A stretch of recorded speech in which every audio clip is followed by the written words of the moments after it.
Hello, everyone. Welcome to Physics 205. So today, in this brief lecture, I want to talk about a very important topic called vectors. In particular, I want to describe what a vector is, and then also explain how to add vectors graphically. And then in a follow-up video, we'll do examples where we add vectors graphically involving, particular applications. So first of all, vectors are quantities that have both magnitude and direction. Many quantities in physics are represented by vectors, including displacement, velocity, acceleration, forces, which we'll talk about in lab, torques. These are all quantities that have both magnitude and direction. Now, scalars are other quantities in physics, but scalars only have a magnitude. And usually they have some units associated with them, like it could be, meters or meters per second, but there's no direction associated with a scalar. So some example of scalar quantities in physics include time, mass, distance, speed, etc. These are all things that have just the magnitude, but no direction. Okay, how do we add vectors? Because often we're going to need to add vectors. And first I want to talk about adding vectors graphically. So there's actually a couple of ways we can do this. The most common way we can add two vectors is using something called the triangle method. And this is actually when you want to add just two vectors together. You can use what's called the triangle method. This is also sometimes called the tip to tail method. And I'll show you this in a second in a simulation. If you have three or more vectors that you want to add together, you kind of extend this tip to tail method, and it's called the polygon method, but it's nothing more than really just continually adding the vectors tip to tail. Okay, so what do I mean by this? Let me show you in this simulation. Okay, so here's a simulation. I have two vectors. Now, typically you represent a vector by an arrow, where the length of that arrow represents the magnitude.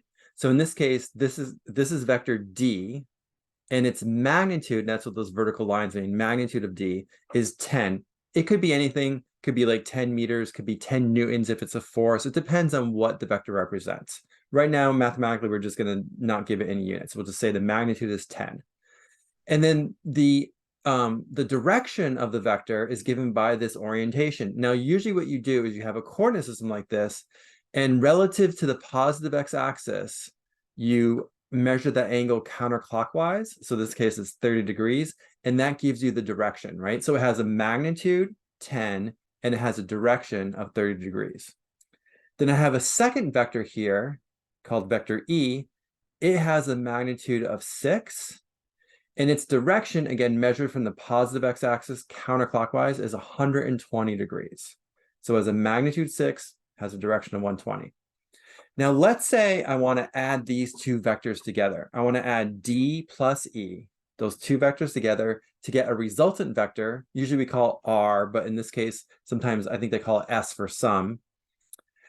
So how do I do that? Here's where I use the triangle method, or the tip to tail method. You first start by moving your first vector. Now, mathematically, vectors, the only thing that's important is they have a magnitude and direction, right? A length and some direction. It doesn't matter where you move this. If I move this around, it still represents the same vector D. So what I'm going to do is I'm going to move it so that the tail of D, so this is the tail here, right? And the arrow part is the tip. The tail of D is at the origin of a coordinate system. So it's right at 0, 0. So I moved it to the origin of the coordinate system. Now, to add vector E to vector D, I need to move vector E so that the tail of vector E is at the tip of vector D. So I'm going to put it right there at the tip. And then finally, if I draw a vector from the tail of the first vector, so from the tail of D to the tip of E, that's going to be my resultant vector. That'll be D plus E. And I can get that in this little simulation here by pressing the sum key, and I'll just move it. So actually, it's already there. So it's drawn. So this purple arrow is the sum. S here means sum. This is D plus E, vector D plus vector E. And it's drawn from the tail of the first vector to the tip of the second vector. And notice that it has a magnitude, right? 11.7, and it has a direction. It looks like, what is the sum here? Let me click on sum. It looks like the direction is 61 degrees. So the angle from the positive x-axis counterclockwise would be 61 degrees. So it's a magnitude and direction.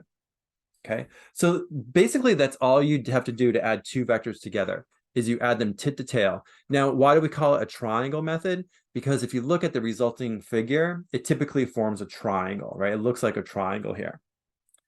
Okay, what if I wanted to add three vectors together? Actually, let me just move these. I'll use some of these again. Let me just move these out. So E, here's D. I'm going to move this origin a little bit too, so I have a little more room here. Let's say I have another vector F, and yeah, let's do that. Let's make it go straight down. So it has a magnitude of 12. It has an angle. So in this simulation, they measure clockwise. They call it negative. So this is like negative 90 degrees. If you were to measure counterclockwise from the positive x-axis, go all the way around, that would be 270 degrees, right? Either one's correct. You could either say 270 degrees or minus 90 degrees, same thing. So now I want to add vector D plus vector E plus vector F to get some resultant vector. So I start with D. I move it so the tail of D is at the origin of the coordinate system. Then I take vector E and I move it so that the tail of E is at the tip of D. So something like this. Then I take vector F and I move it so the tail of F is at the tip of E. Like that. And then if I draw a vector from the origin, which is the tail of the first vector, tail of D, to the tip of the last one, to the tip of F, that's going to be my resultant vector. That'll be D plus E plus F. And if I do that in this case, I get this vector. Let me move it so that it's in the correct position here. So this vector has a magnitude of 5.9, and it has an angle. If you look at the angle here, it's negative 17.7 degrees. So it's in the fourth quadrant, right? So if I add vector D plus vector E plus vector F, I get this vector S, which has a magnitude of 5.9 and a direction of negative 17.7 degrees. So this is called the polygon method, right? Because typically you form like a polygon shape, but you can think of it as you just continually add tip to tail, and you can do this with as many vectors as you want. Also notice here, let me move these away for a second, that the order in which you add the vectors doesn't matter. You're going to get exactly the same answer. So it has like the commutative property. So like if I started with E, let's say I start with E, so I move the tail of E to the origin, then I add F, and then I add D, so I move the tail of D to the tip of F. And notice if I draw a vector from the origin, the tail of the first one to the tip of the last one, I get exactly the same answer, right? I get this vector S. Let me click on it, which has a magnitude of 5.9 and an angle of negative 17.7 degrees. So it doesn't matter the order in which you add vectors. You're going to get exactly the same answer. Okay, what if we wanted to subtract vectors? So let me clear this out for a second here.